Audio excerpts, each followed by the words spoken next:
Olá, está começando mais um Literoucos, um programa que fala sobre a vida, que fala sobre arte, que fala sobre literatura. E essa semana, por incrível que pareça, tem tudo a ver com o bate-papo de hoje. Hoje nós estamos recebendo no nosso lance Tô em Casa, devido à pandemia, nós estamos conversando diretamente lá em São Paulo com a nossa Elaine Caniato, que é sócia da editora, que tem os selos Carline Caniato, editorial, e Tanta Tinta. É design gráfico, é editora, atua com maior foco na produção e divulgação de livros publicados por sua editora. E essa semana nós tivemos muitos assuntos relacionados à editora. Seja bem-vinda, Elaine Caniato, Obrigada, o Alex. programa é seu. Oh, cuidado, hein? Estamos muito felizes, seja bem-vinda. A gente fica muito feliz por você ter aceito o nosso convite. Hoje o nosso bate-papo assim, tem tudo a ver e parece que vem a calhar também muitos assuntos. É. Bom, eu te agradeço pelo convite, fiquei muito honrada. Confesso que fico um pouco assim, não é minha praia, mas eu vou fazer o possível para te dar umas respostas bem legais sobre o que você tiver interesse e curiosidade. Agradeço muito a oportunidade. Inclusive, você falou que tivemos assuntos muito importantes e eu penso que é muito importante a gente falar sobre o que vem acontecendo para que a maior parte de pessoas saibam disso, tenham ciência, né? Porque me parece que justamente a questão do conhecimento e da informação está pegando aí, né? Exatamente. A gente sempre começa, Elaine, com uma pergunta muito chave, que é o que é literatura para você? Você que está aí no meio de publicações, o que você encontra e o que você acha que é literatura? Bom, Alex, eu te digo que para mim, literatura, eu não sou uma acadêmica, literatura é alimento. Só que esse alimento, ele tem dois sentidos, um sentido literal e um sentido utópico, talvez. Bom, ele é alimento, a literatura, você consumir literatura, você ler, é alimento para a alma, é alimento para o conhecimento, para a informação. Eu acho imprescindível, até porque da literatura é um movimento artístico que entra para outras áreas das artes, né? A literatura fomenta o teatro, fomenta o cinema, a música, com letras de música, através da poesia. Então, é um alimento poderoso nesse sentido. É importantíssimo. E, para mim, é alimento porque é meu ganha-pão. É um trabalho, é um negócio que a gente faz com muito amor. Eu sempre falo a gente, porque ninguém está sozinho nessa jornada. A editora é uma equipe. Os autores fazem parte da equipe, os leitores fazem parte da equipe, toda a cadeia faz parte da equipe. Ninguém sozinho consegue nada, entendeu? E é o ganha-pão, é o nosso ganha-pão também, a gente trabalha com isso, tem que pagar todo mundo, tudo e todos. Então, é uma questão de conhecimento e de trabalho. Certo. Nós estamos conversando hoje com a sócia da editora Carline e Caniato, com selos, né?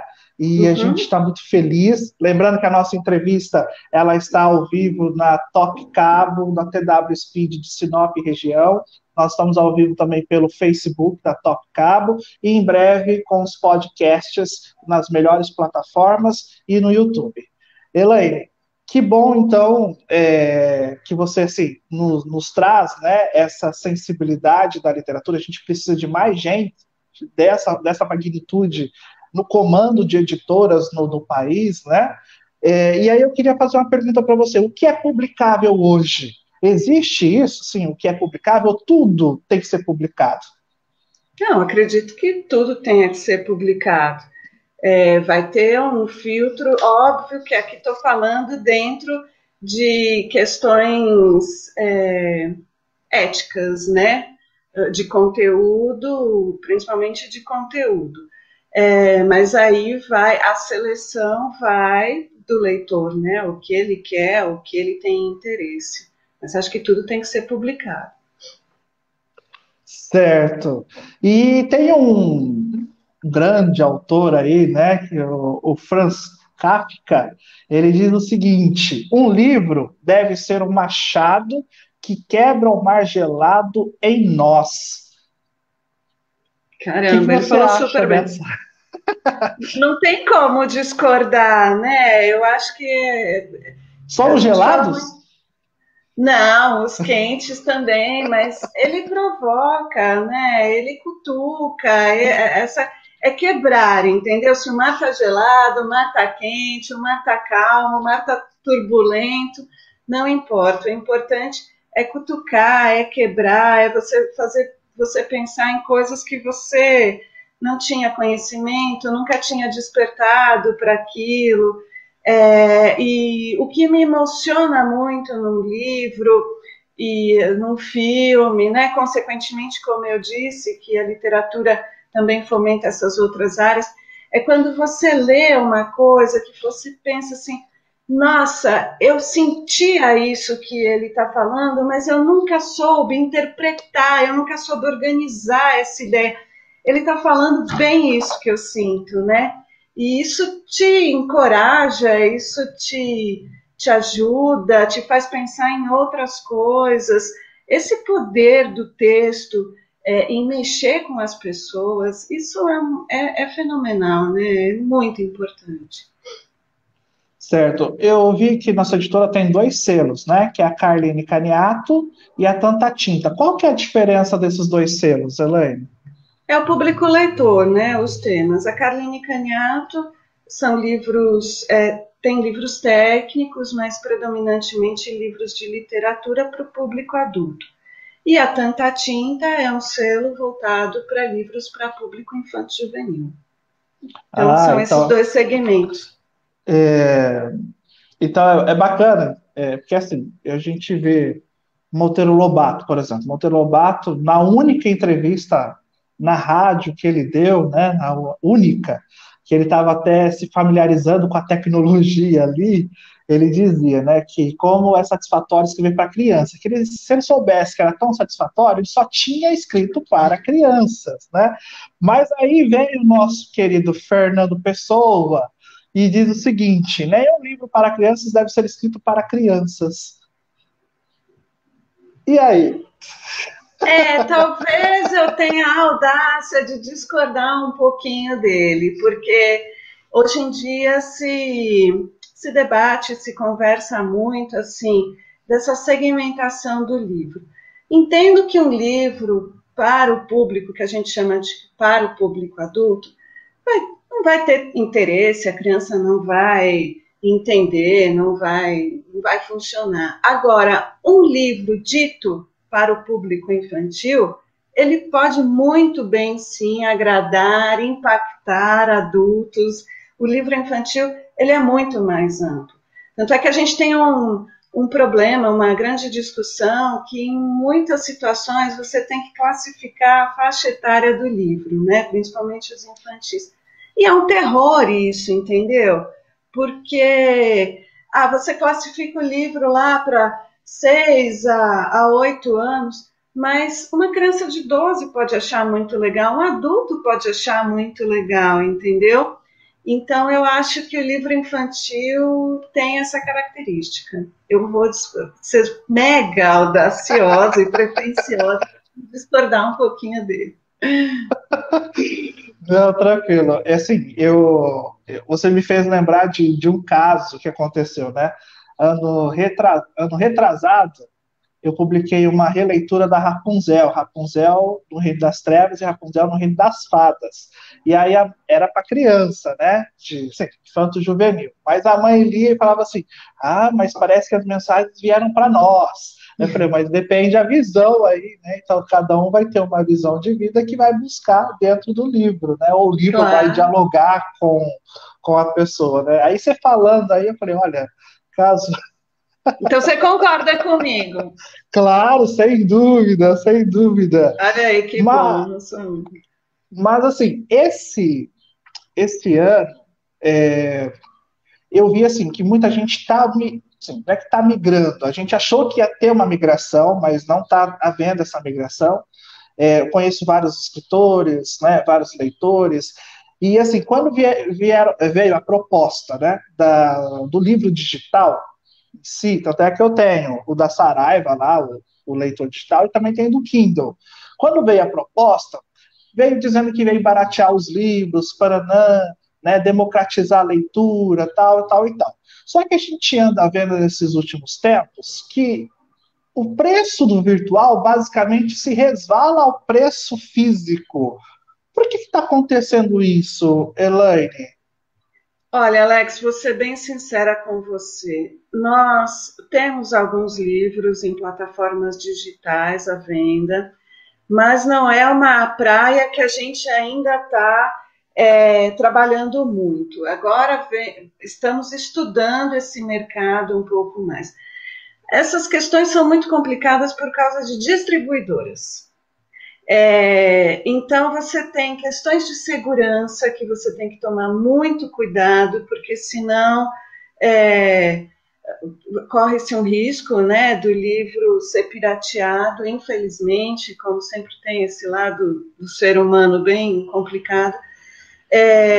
Então, você tem que ter questões de segurança rígidas e tudo, e aí você tem que, em geral, comercializar isso via grandes distribuidores, porque para você ter um e-commerce com essas seguranças todas, às vezes também é inviável em função do movimento do fluxo.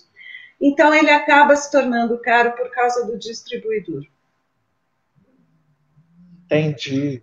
Então, tipo assim, podemos esperar que, na verdade, o virtual sempre vai estar ali alienado quase o preço do físico, né? A gente não tem assim, uma ideia de esperança de que venha baratear aí essa plataforma, né? Alex, hoje eu te diria o seguinte, a gente não sabe nada do que vai ser amanhã. Não dá para ter uma previsão assim tão firme, entendeu? Acho que tudo pode acontecer, depende muito dos movimentos do mercado, da economia, do interesse. Eu torço para que isso barateie, para que isso minimize, porque é óbvio que o que a gente quer é atingir a maior quantidade de pessoas possíveis, de leitores, é fazer a obra circular, né? Independente dela ser física ou digital.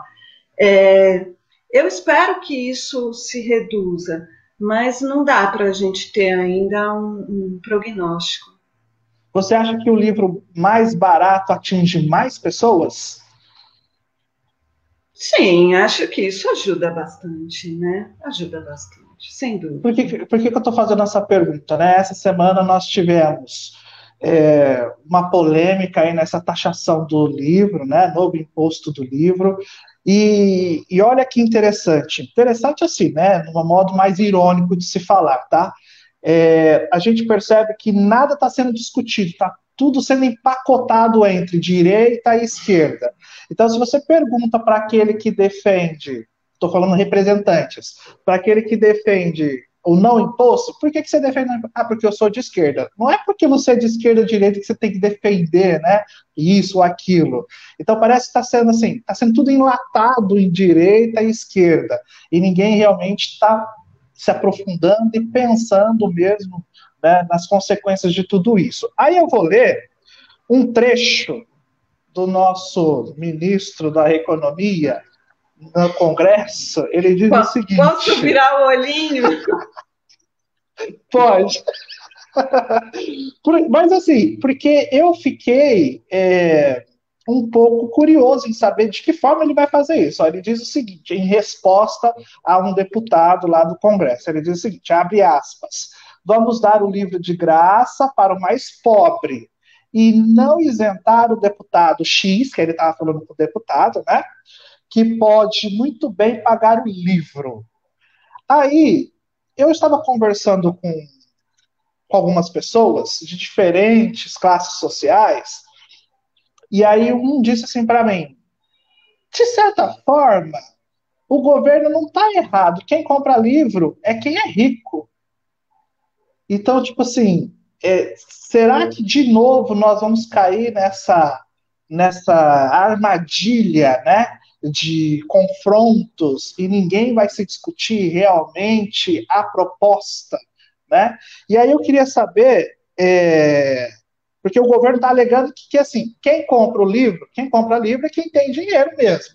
Assim, ele está alegando isso, que na verdade ele quer mostrar assim, que a taxação do livro basicamente vai sobrecarregar, você vai cobrar impostos dos ricos, vamos dizer assim, na consequência.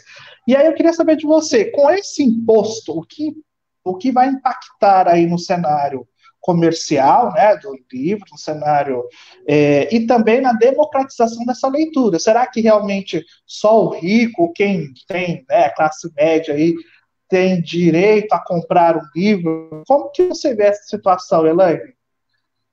Olha, o assunto é seríssimo. Eu estou aqui me coçando, sabe? Quando você está muito incomodada com o negócio, você não consegue nem parar quieto. É tanto absurdo, que é inacreditável que as pessoas falam. Existe um movimento que a gente vem acompanhando do setor, eu não sei isso fora do setor, como é que está, mas assim, combatendo veementemente tudo isso. Em primeiro lugar, me parece que existe mais uma questão ideológica do que uma questão financeira e econômica. Me parece que o financeiro e econômico está sendo um subterfúgio para uma questão ideológica que é de não possibilitar que as pessoas com menor poder aquisitivo tenham acesso ao conhecimento. O que é a coisa mais, um retrocesso gigantesco, está indo na contramão de todo o resto do mundo, que quer que as pessoas evoluam, se desenvolvam, sejam cidadãos conscientes, para que eles contribuam com o desenvolvimento do país. Aqui não. Quanto mais alienado for, melhor para que eles dominem, entendeu? Essa é a minha visão bem particular e pessoal. Então, tem as pesquisas recentes e tal apontam que as camadas mais pobres, digamos assim, têm tido, com as políticas de alguns outros governos passados, que tiveram mais acesso ao livro, feiras de livros onde se percebia que o público, que leitor, que comprava, eram classes sociais com menos recursos financeiros. Então, isso de que só rico que compra livro, isso é uma mentira enorme, enorme. Por outro lado, bom, o que isso impacta? Então, isso impacta nesse achatamento do discernimento das pessoas, dá livro de graça. Como? Entendeu? Quem vai escolher esse livro? Que conteúdo vai ter esse livro? As pessoas são obrigadas a ler agora, só tem direito a ler, só tem acesso ao que o governo quer, porque o resto eles não têm poder aquisitivo para comprar. Isso é uma coisa assim, bom, não vou nem falar. Então, existe essa questão social, ideológica, de ciência, né? A gente está sentindo aí a falta da valorização da ciência com tudo isso que vem acontecendo na questão da saúde. Existe uma outra questão econômica e financeira. Até parece que o movimento de compra e venda de livro vai tirar o Brasil do buraco com o aumento desse imposto, né? Ao invés de se taxar, de se cobrar a sonegação de imposto de grandes empresas, de bancos, que a gente sabe que existe, dos amiguinhos lá do povo, não, eles querem taxar o livro, o conhecimento das pessoas. Existe uma questão de cadeia produtiva. Então, assim, um livro, se você aumenta o imposto e as pessoas não vão ter como comprar tanto. Então, você vai estar prejudicando o livreiro, né, a livraria, o livreiro, o editor, o escritor, toda uma cadeia produtiva, o tradutor, o revisor, o ilustrador, o fotógrafo, a gráfica, as gráficas que já vêm passando por uma crise grande também por conta um pouco do livro digital, entendeu? Então, assim, é um estrago enorme. Para quê? Para fazer com que as pessoas tenham menos conhecimento, só isso. Você me desculpa, assim, eu fico muito nervosa, porque é muito revoltante, é muito revoltante. E a gente não pode ficar quieto, não pode ficar calado, tem que aproveitar esses canais de comunicação, que eu te agradeço demais a oportunidade de estar falando sobre isso, porque as pessoas têm que ter esse conhecimento, têm que abrir o olho e ver o que está acontecendo. E isso é bacana, você fala, até me arrepia, porque assim, quando mais novo, né, a minha mãe não tinha poderes aquisitivos, né, e tinha muito na época de se vender livro na porta, não sei se você lembra, o pessoal passava vendendo, e eu sempre queria um negócio daquele, que lá era o meu sonho de consumo, e não tinha, então eu tinha que ir para casa de um amiguinho, que a mãe parcelou em 12, 13 parcelas lá, para estar verificando, buscando e folheando o livro, né? Então, e a gente mudou muito, né, nos últimos anos, e parece que a gente, que nem você falou, que é retroceder a isso, né? A gente fica... E lembrando que essa não taxação do livro, Elaine, partiu do Jorge Amado em 46, quando deputado, né? E aí replicaram em 88, e agora, do nada, né, numa reforma sim, insignificativa perante todos os rombos vinculados ao governo em si, é aquilo que você falou, parece que o livro ele vai ser a salvação dessa questão financeira do país, né?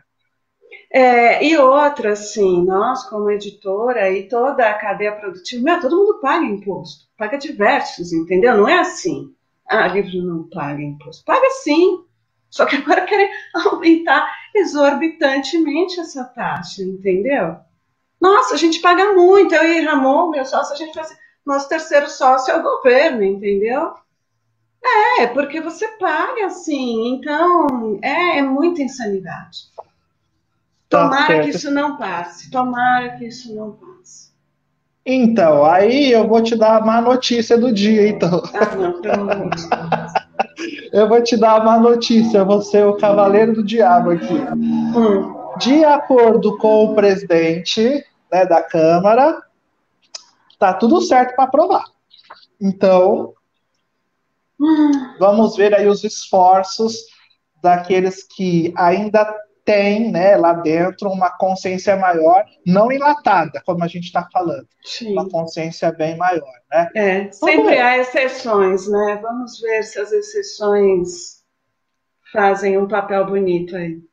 Mas vamos falar de coisa boa, então. Como é que você decidiu iniciar uma editora em Mato Grosso? Aí é uma longa história. Bom, eu sou paulistana, sempre morei aqui, casei, mudei para o Mato Grosso, conheci o Ramon Carlini, essa figura que é meu sócio, que todo mundo adora e curte, e é um cara super batalhador, nossa, 22 anos que a gente é sócio, não dá para dizer que é uma coisa que não funciona, né? E aí, então, fui parar no Mato Grosso e começamos a trabalhar juntos, e a coisa foi indo. E a coisa aconteceu. E o que você está vendo nesse processo, como vocês vêm publicando muitos autores, né, que, querendo ou não, estão ganhando destaque no cenário estadual, o que você vê? Você vê uma mudança gradativa nas narrativas, no conceito temático? O que hoje chega, por exemplo, chega em vocês e falam assim, não, isso daqui é realmente mato-grossense, ou isso daqui realmente traz uma raiz mato-grossense, né? Então, assim, de que forma, de que visão que vocês veem essa mudança, se há essa mudança, né? E quais são as temáticas mais discutidas aí para o ramo editorial de vocês? Tá, peraí, vou tentar primeiro responder uma, depois a outra. Se eu me enroscar, você me refresca a memória. Tá certo. Eu vejo a questão sobre o seguinte aspecto. Existe uma diferença entre o estigma e o regionalismo. O regionalismo eu vejo como uma coisa riquíssima, muito importante. Agora, ele não pode ser estigmatizado, entendeu? E só aquilo que tem valor, só aquilo que é importante. As coisas têm que ter diversas leituras, serem amplas. Eu acho que essa abertura de temas, de estilos, isso vem ocorrendo de um tempo para cá. O que talvez eu queira dizer um pouco mais objetivamente é que tudo tem o seu valor. Só que talvez antes a linguagem regional fosse um pouco, ou os temas regionais fossem um pouco predominantes, hoje não são mais tanto. Então não sei se fui clara na resposta, se era bem isso que você estava querendo dizer. A segunda pergunta? Se há uma mudança de forma narrativa nesses últimos anos nas publicações de vocês que vocês têm enxergado. Eu acho que eu meio que falei tudo meio misturado, mas eu acredito que sim. Acho que há uma mudança, sim, para temas mais abrangentes, entendeu? Porque assim, que pode de Mato Grosso, seria um tema mais universal. Isso, exato. Uhum. Entendi. Nós estamos falando com a Elaine Caniato, né, sócia proprietária de uma das editoras mais reconhecidas em Mato Grosso.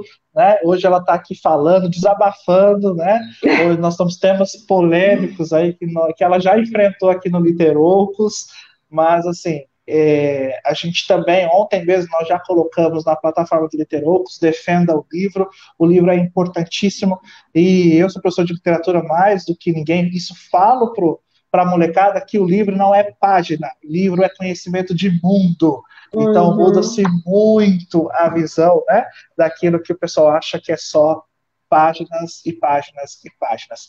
Né? E como no começo do ano, como alguém disse no começo do ano, não posso falar quem, você vai saber, os livros têm muitas letras, temos que diminuir. É uma enxurrada, né? Não pode ter aula de sociologia, de filosofia. Depois você tem um secretário de cultura que faz um pronunciamento com questões que levam a linguagem do nazismo. Né? Olha, é complicado, é muito difícil. Mas tem coisa boa, isso é importante, vocês aqui representam grande parte aí das publicações realizadas em Mato Grosso, a gente fica muito feliz que exista, né, editoras como a de vocês aqui. Vocês que estão nos assistindo, podem mandar suas perguntas, a gente vai falando aqui. A Divanise Carbonieri está assistindo e ela diz assim, que ela dá bom dia, né? E aí ela concorda, ela concorda contigo e fala que tem que taxar as grandes fortunas mesmo, não o livro, né? Tem a Nadia Zadi, que fala programa Literoucos é maravilhoso, sempre convidados interessantíssimos. E você que está assistindo pode enviar aí as suas perguntas. Dando prosseguimento, Platão, Elaine, diz o seguinte: o livro é um mestre que fala, mas que não responde. Ih, lá vou eu discordar de novo. Vou falar, e ela é contra, meu Deus, quem essa mulher acha que ela é? Ah, responde, acho que responde, instiga, assim, perguntar é muito inteligente, né? Você instigar, você fazer com que as pessoas se questionem, mas acho que responde muita coisa, assim. Talvez naquele sentido que eu estava falando lá no começo, né? De você ler um negócio e você fala assim, putz, era isso, entendeu? Às vezes você tem uma questão que você não sabe bem como solucionar, e você lê alguma coisa que você fala, meu, era isso, né? Ou nossa, eu estava num caminho completamente errado, ou então, nossa, eu estava certo, você está vendo, né? Tem alguém que compactua com isso. Então eu acho que responde, desculpa, Platão. Que bacana. Outra, agora eu vou entrar numa outra polêmica que vem aí nos últimos anos, que é a questão da quebra da venda do livro de grandes livrarias, né? Então a gente tem a Saraiva com muitos problemas jurídicos, né? Principalmente com editoras, que deu um golpe, entre aspas, né? Nessas editoras, que muitas delas ficaram de pagar os seus próprios autores porque não houve o repasse da Saraiva. Na questão jurídica, a Saraiva já perdeu em alguns processos, tem que pagar algumas editoras. Assim, em contrapartida, as livrarias menores, ela teve um crescimento. É aí que está, assim, existe uma incoerência ou existe uma confusão? Se o livro está vendendo mais, está vendendo menos? O que você fala para nós, Helena? Olha, eu acho que existe um desequilíbrio. As grandes livrarias, eu sou é que eu sou contra grandes, entendeu? Mas eu gosto mais das coisas pulverizadas. Eu sou daquele compre do pequeno. Nada contra os grandes. Eles têm espaço deles, eles não vão perder, entendeu? Mas compre do pequeno. Então, as grandes livrarias, elas começaram assim, são percentuais altíssimos para os editores, para os escritores que têm que ficar com a livraria. Eu sei que eles têm muitos custos, aluguel, funcionário, muita coisa, mas ficou muito desequilibrado, entendeu? E aí eles não conseguiram segurar o rojão, né? Começou essa quebradeira. É muito triste pelo aspecto econômico e sociocultural, né? Lógico que você não quer ver livrarias fechando, você quer ver livrarias abertas, mas por outro lado, você não quer ver 2 ou 3 grandes livrarias dominando tudo, entendeu? Você quer pluralidade, você quer capilaridade, você quer mais acessos. Então, eu acho que é isso que vem acontecendo, né? É muito complicado, é um setor econômico muito difícil, oscila, não tem estabilidade, entendeu? Não tem apoio, é complicado, mas eu vejo dessa forma, era assim, vinha meio, eu falo que era meio que uma tragédia anunciada, porque a forma como eles vinham lidando com as editoras era abusivo, digamos assim, entendeu? Aí a conta chegou, né? Pois é, e aí que Só que a leva gente, né? todo mundo para o fundo, porque pô, a editora também não recebe, entendeu? Eles não afundam sozinhos, eles levam um monte de gente para o fundo também. E você acha que o livro tem vendido mais ou vendido menos? Eu acho que tem vendido mais. Então as pessoas estão lendo mais. Eu acho que sim. A questão ler mais é relativa, porque as pesquisas indicam que se lê mais também nos meios eletrônicos, né? Não só nos livros.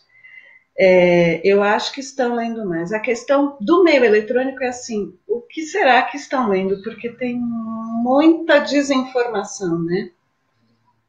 Pois é, eu vou passar uma pergunta agora, já aproveitando o engate, da Divanise mesmo. Ela fala o seguinte: Elaine, você acha que o mercado das editoras independentes melhorou na pandemia ou piorou?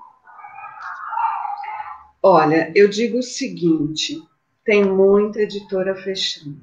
Já vinha antes, agora com a pandemia, mais ainda. No nosso caso, a gente está se reinventando a cada dia. Alexa, meu, é uma loucura, entendeu? Porque a gente não pode parar. Como eu te disse lá no começo, é nosso ganha-pão, entendeu? Então, assim, a gente tem que se reinventar. Estamos investindo mais na divulgação para a venda dos livros, entendeu? Isso vem apresentando resultados. É aquela coisa assim, ai meu, é um degrauzinho fininho ali de cada vez e tal, né? Mas é um caminho que a gente começa a trilhar, torcendo para que isso ele melhore, aumente. Então, eu acho que, assim, em geral, a pandemia prejudicou, sim, as editoras independentes. A gente vem nadando, sabe, incansavelmente para a gente não afundar, mas é difícil. E eu, né, estou reclamando, injuriada e tal, mas quero dizer que, assim, nós somos duro na queda. A gente é persistente, vamos É um livro de capa dura, né?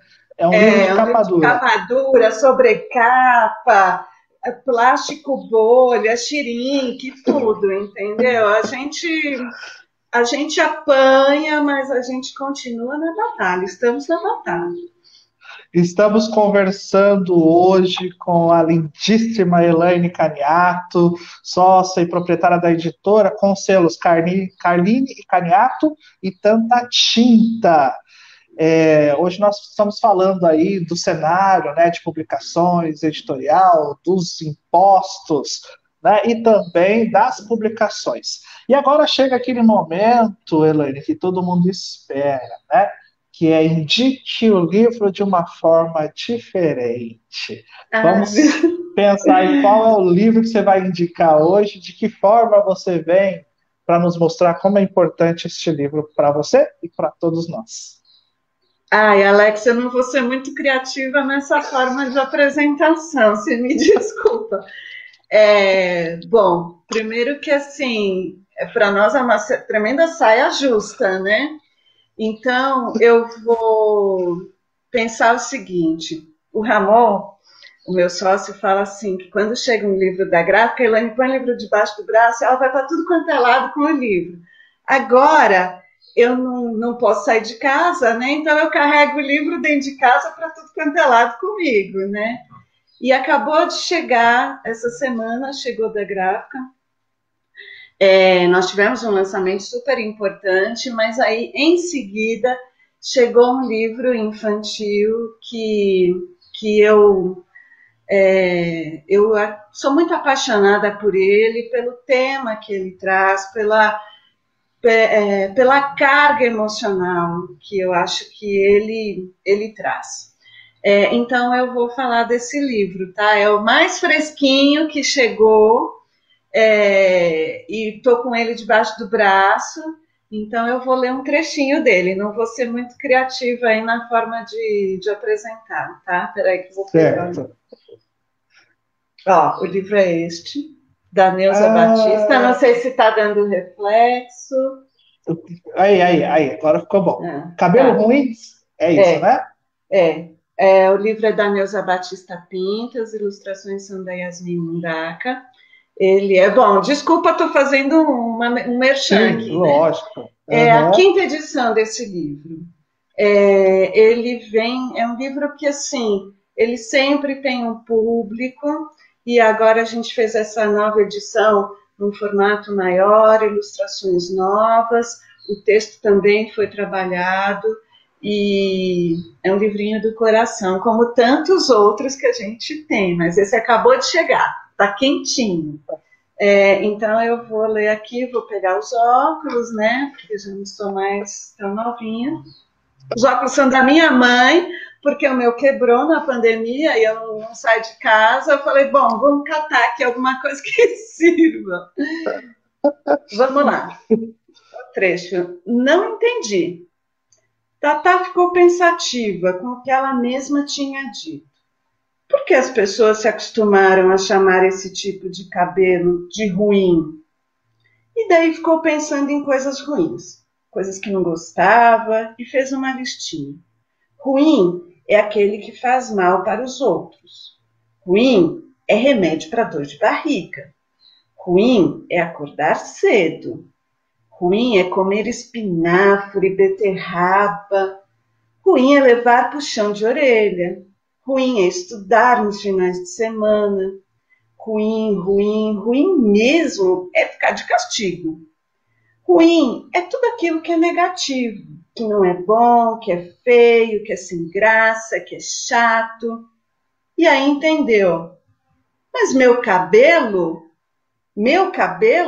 não é ruim. Olha que bonito, hein? Muito bonito. E eu acho que as escolas precisam ter acesso a esse livro, né?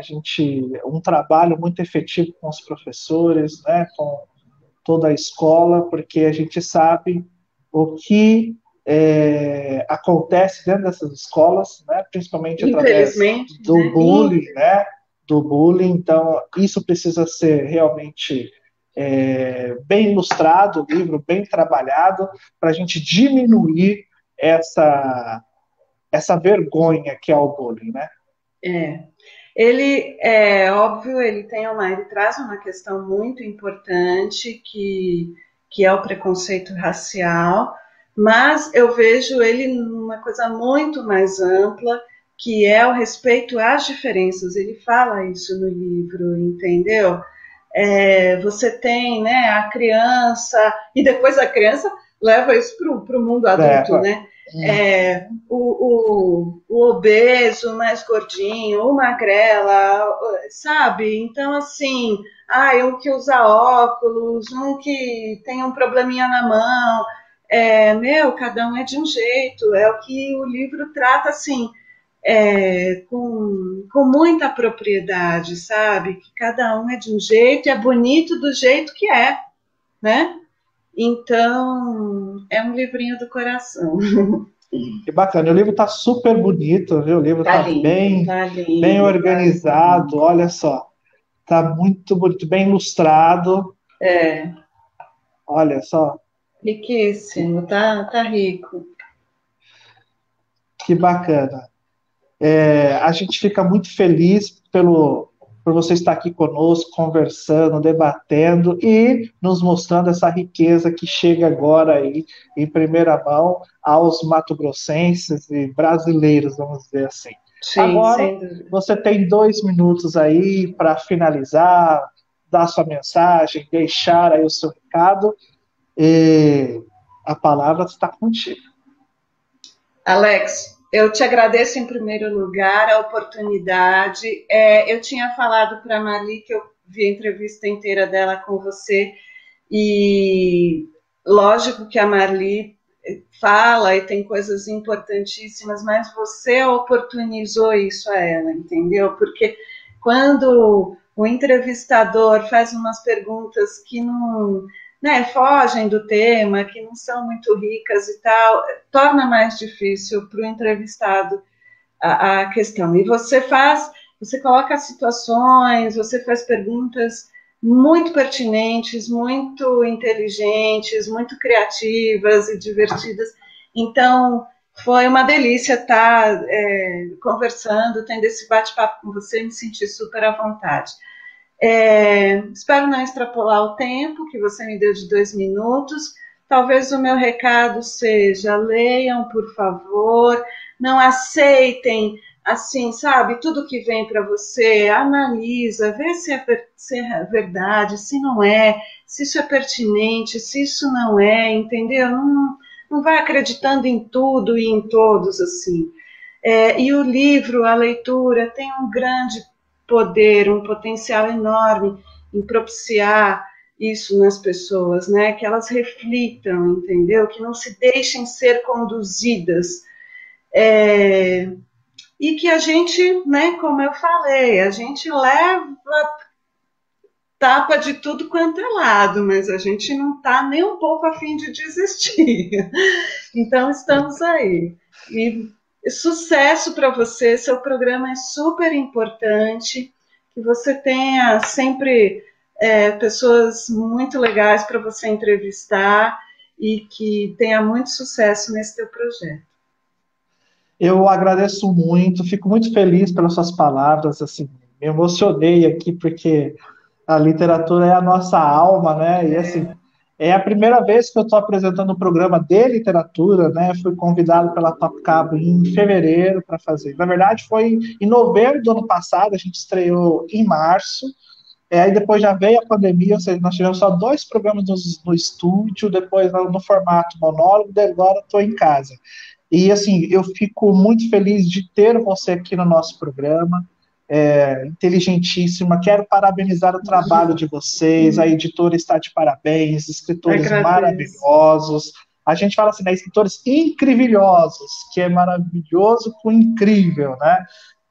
E é uma satisfação tremenda. Suas palavras foram na medida hoje, foi assim, muito importante o nosso bate-papo hoje. Espero que o programa seja compartilhado várias e muitas vezes para que cheguem às pessoas que realmente necessitem aí dessas suas palavras e entendam um pouquinho dessa taxação, dessa guerra e também como é o cenário editorial hoje. Tá? E você que está assistindo conosco, o nosso programa fica por aqui. Espero vocês no próximo sábado, às 10 da manhã, horário de Mato Grosso. O nosso programa estará disponível no formato podcast, nas grandes plataformas, no YouTube e também no Facebook da Top Car. Literoucos, até a próxima! Obrigada, Alex. Beijo para você.